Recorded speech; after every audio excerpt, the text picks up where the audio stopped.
Good evening, everyone. This is Michael Genova coming to talk to you about the NBA All-Star Weekend of 2014. Now, as we know, every year the events actually change. We used to have the rookie versus sophomore as the first event and then the D-League Challenge. This year's event changed as just like last year as to where two different ex-NBA legends or coaches pick and choose out of the East and West. I did have a good moment to watch this game and pretty much see what it would look like to see some of the younger new players mesh together from different teams. It's not exactly the all-star game, but it is a great way to see what players can do what with who around them. Now, we also had the three-point contest, the shoot around, the actual skills challenge, and of course the amazing dunk contest. Now, over the years, these events have changed drastically, and in my opinion, not enough All Stars have actually been engaged in the dunk contest. But luckily, this year we were wrapped with All Stars. Now, I don't like how they actually changed the dunk contest format. It used to be round versus round, and each player had an opportunity to defend themselves. Here we did an East versus West, which I noticed is a really huge impact on this year's All Star game, pretty much making the East versus West on all rounds. And in the end, the East did win. Ironically enough, the whole season, the East has been pretty much talked about as the weak side, and everything was supposed to go to the West. So surprising to see the East win really big this weekend. Of course, all the money goes to charity, and all the events support good causes. Now, the announcers do a great job. They talk to the audience. They tweet.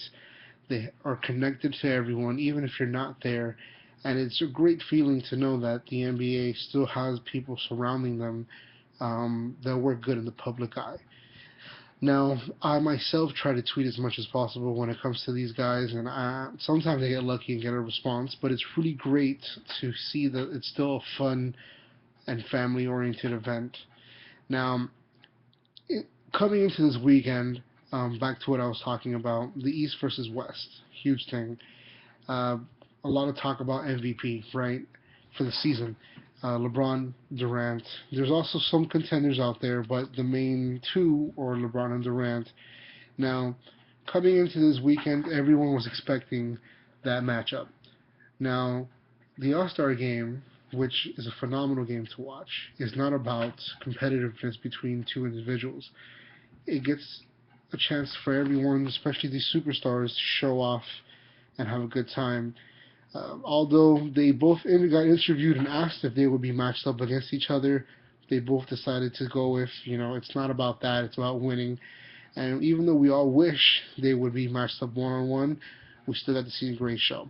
Kevin Durant, of course, knocked down numerous threes, dunks. LeBron James took over the beginning of the game, monstrous dunks as well.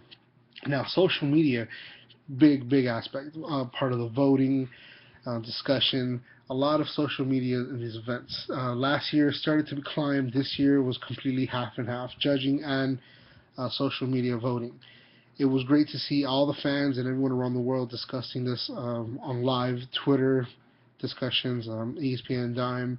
It was really cool to see everyone get into conversation, even though we have nothing in common. We might have different teams as our favorites, but when we're judging the All Star weekend, you get to see everyone's opinions and everyone's take out of a play, for instance. Now, what I do like to talk about is the All Star Weekend. This year we got to crown MVP of the All Star Weekend to Kyrie Irving, which is great for Cleveland. We all know what happened after LeBron left. Cleveland's been in a drought, and even though they haven't been the best team, they have a great point guard in that sophomore.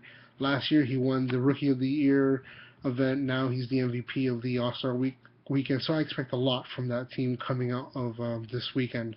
Now, to talk about the winners, the East pretty much dominated this weekend. The All Star game, all the announcers were talking about the West winning it, no questions asked, and the East came back at the end and took over. Hence, Kyrie Irving winning the MVP. LeBron Melo breaking a record for three-pointers made from behind the line. Amazing game. If you haven't watched it, make sure you take a good hour of your time and check it out. This is Mike Nova. You have a great weekend, guys.